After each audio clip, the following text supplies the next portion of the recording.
நமக்கு நிறைய type of fossils கிடைச்சிருக்கும். அதுல ஃபர்ஸ்ட் வந்து பாத்தீங்கன்னா ஆக்சுவல் ரிமைன்ஸ். ஆக்சுவல் ரிமைன்ஸ் அப்படின்னு என்னன்னு பாத்தீங்கன்னா சில உயிரினம் பாத்தீங்கன்னா அந்த உயிரினம் அந்த வருஷத்துல எப்படி இருந்துச்சோ அந்த காலத்துல அதே உயிரினம் அப்படியே நம்மளுக்கு கிடைச்சிருக்கும். சைபீரியால இருந்து தோண்டி எடுத்திருப்பாங்க. மேமூத் எலிபென்ட் கேள்விப்பட்டிருக்கீங்களா? அந்த உயிரினமே நம்மளுக்கு என்ன கிடைச்சிருக்கு அப்படின்னா அப்படியே கிடைச்சிருக்கு. எத்தனை வருஷத்துக்கு முன்னாடி? 22,000 வருஷத்துக்கு முன்னாடி வாழ்ந்தது அப்படியே. அதே மாதிரி பாம்பேன்னு ஒரு சிட்டி ஒன்று கேள்விப்பட்டிருக்கீங்களா? ரோம்ல ஒரு சிட்டி ஒன்று வேல்கனோ வந்து ஃபுல்லா என்ன ஆயிரும்னா ஒட்டுமொத்த சிட்டியும் அப்படியே அழிஞ்சிரும். இங்க இருக்காங்க பாத்தீங்களா? இது எல்லாமே வந்துட்டு சிலை இல்லை, இது எல்லாமே ஒரிஜினல் ஹியூமன் பீயிங். அவங்க மேல அப்படியே அந்த லாவா அந்த இது போட்டு அப்படியே கல்லு மாதிரி ஆயிட்டாங்க. இது எல்லாமே ஹியூமன் பா. அங்க தூங்கிட்டு இருந்தவங்க எல்லாருமே இறந்து போயிட்டாங்க அப்படியே ஃபுல்லா. இதெல்லாம் என்னன்னா அவங்களோட ஒரிஜினல் உருவம் நம்மளுக்கு கிடைச்சிருக்கு. அதான் என்ன கொடுத்திருக்காங்க?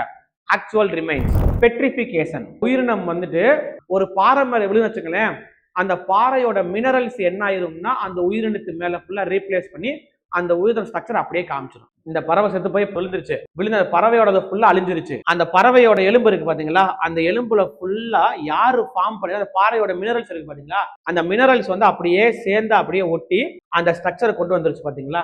இதுக்கு பேர் தான் பெட்ரிஃபிகேஷன். அடுத்து மூணாவது வந்து பாத்தீங்கன்னா நேச்சுரல் மோல்ட்ஸ் அண்ட் கேஸ்ட். அச்சு ஃபார்ம் பண்றதுக்கு பேரு மோல்டிங். அந்த மோல்டிங்ல லிக்விட ஊத்தி நம்ம சாலிடா எடுக்கிறதுக்கு பேரு கேஸ்டிங்னு சொல்லுவோம். சில உயிரினம் வந்து என்ன ஆகும்னா சகதி மண்ணு மாதிரி வச்சுங்களேன், அதுல இருந்து அந்த உயிரினம் விழுந்துரும். விழுந்து அந்த உயிரினம் செத்து போய் காணாம போயிடும் மொத்தமாவே. அப்ப அந்த உயிரினத்தோட மோல்டு நம்மளுக்கு கிடைச்சிருச்சு. எனக்கு இது 3Dயா வேணும் அப்படின்னா நான் என்ன பண்ணுவேன்? அதுல வந்துட்டு ஒரு ஒயிட் சிமெண்ட்டை ஒரு லிக்விடே ஊத்தி நான் எடுத்தேன்னா அதுக்கு பேர் என்ன சொல்லுவாங்க அப்படின்னா கேஸ்டிங் அப்படின்னு சொல்லுவாங்க. இது எல்லாமே என்னது? ஃபாசிலைசேஷன்.